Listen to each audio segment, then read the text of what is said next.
my son was looking at the positive aspects of the message that he was trying to bring to people, trying to uplift people. He talked about depression a lot. You know what I mean? I know my son struggles with a bit of depression, so this was his hero. You know what I mean? And just to senselessly be murdered the way that he was, man. This shit is kind of rough for me to talk about because it's what it is, man. I'm gonna throw it your way, dry my eyes, DJ Scott. No doubt, man. Well, I was a big fan. Like my audience will tell me, or tell anyone that, you know, since for at least a year I've been talking about, yo, he's the next one. He's the next one. Don't get fooled by them dreads. Don't get fooled by them face tattoos. He is not a look at the wrist kind of guy. He's not that. He's deep. He's got context. He's got content. He's dark. He's got his own style. He speaks and he gives a positive message. He talks to his audience.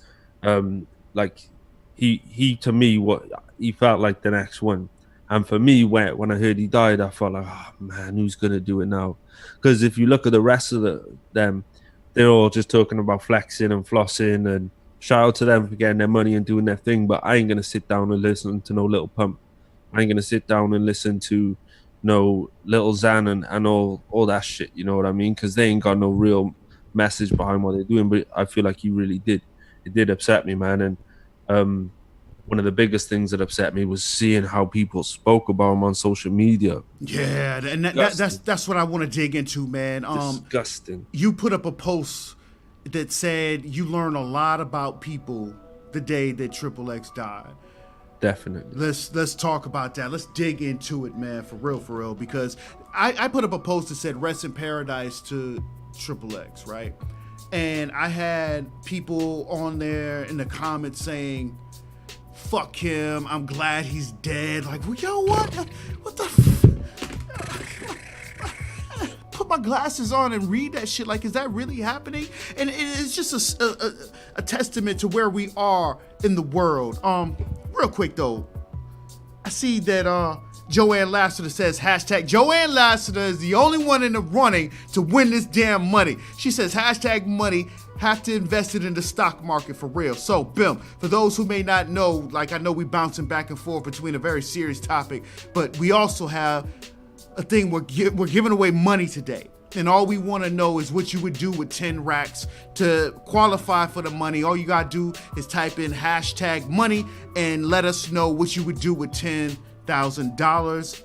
And that's what it is. Now, flipping back to my post about resting in paradise to Triple X, man.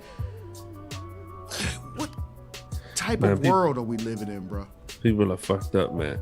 But what I noticed, man, I looked at all the people who were saying it, and it was all people who felt like they were like in some kind of position to be getting some clout on social media, right? So this is people who want to be rappers. I had this girl who was a wannabe porn star on my Facebook page, and just people who felt like they deserved some shine but didn't have it. You know what I mean? Like, I felt like they thought they were cooler than they were, kind of thing. And like one particular, I saw someone who, I won't say his name, but I saw someone post on your post, man, and I coached him about a year ago for 4 weeks, right? And for that 4 weeks, he sat there, stared into space, talked to his friends, didn't take one piece of action. And I give people, when I'm coaching, I give them everything. I give them this, how to build a sales funnel, how to build a product, how to advertise, how to get an audience, all of this, right? And he sat there and he did nothing for the whole 4 weeks. This guy is a bum. You know what I mean? And that's who I was seeing. I was seeing all these people who were doing nothing with their lives, just making a judgment on someone who's done a lot of things in a short time. Yeah, XXX might have done some fucked up shit, right? But how we all gonna sit here like we're safe, man? Do you know what I mean? I'm looking at people thinking, what? So you weren't 20 years old sniffing cocaine and fucking people raw, then fucking someone else, not knowing if you had HIV and passed it on, and all kinds of shit, bro. None of us made it through this fire without getting burnt. Yeah. You know what I mean? At some point, we all done some shit. So, you know, on the day he died, these weren't people that were campaigning when he was alive. These weren't people saying like, "Oh, why are you supporting this XXX. They had to wait for the day he died. Why? Because they didn't know who the fuck he was before. They didn't know who the fuck he was. Then they saw someone else post a meme about it. They don't even know one of his songs. They don't even know one of the things he's done. And just as a fan, I just look at people like, I deleted at least 20 people. At least 20 people. Fuck you. You know what I mean? I got a sound effect for them motherfuckers. Here you go. When you go back and watch this, you're gonna love that sound effect, DJ Scott. I know you can't hear it right now. Yeah. No doubt, man. But yeah, I'm just looking at a comment from Curtis Wilson where he says he was really coming into a knowledge of himself. Yeah. And I think just using that form of hip hop to bring forth his true message about he's very intelligent and soared so quickly to the top. I believe he was already dealing with threats, but kept moving forward in spite of. When you have a positive message, you're also a threat to those that make money off of people's weaknesses. And that's true, man, because he had just started a charity too. Great comment, by the way. Yeah, no doubt. Like, that's the thing. He was really on that pivot of change.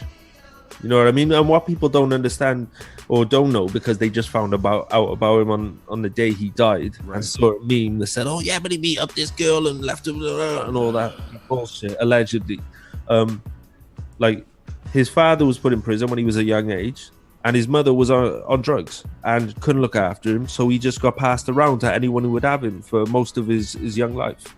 You know what I mean? And then he got involved with, you know, people, ended up getting into trouble, did time in prison. He was abused in his life. You know what I mean? And you don't get abused in your life and don't have some kind of angst and have some kind of, you know, outlet afterwards that isn't positive. Yeah. You know what I mean? It's so easy to judge, man.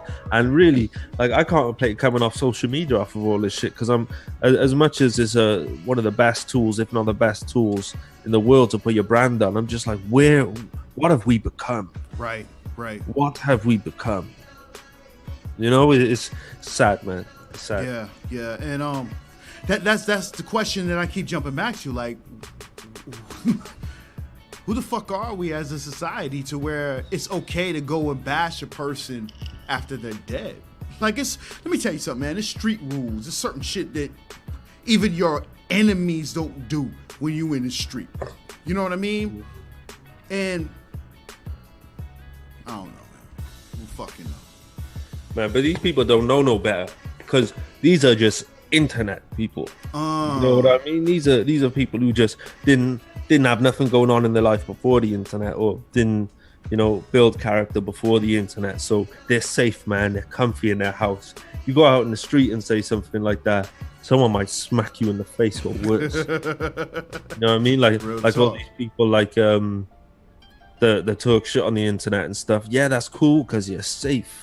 But you know, and he's racist as well, man. You know, they ain't dropping them words out on the streets. Right. They say nothing to nobody on the streets unless they got fucking 100 people behind them with Confederate flags or whatever. You know it, man. But rest in paradise to Triple X, man.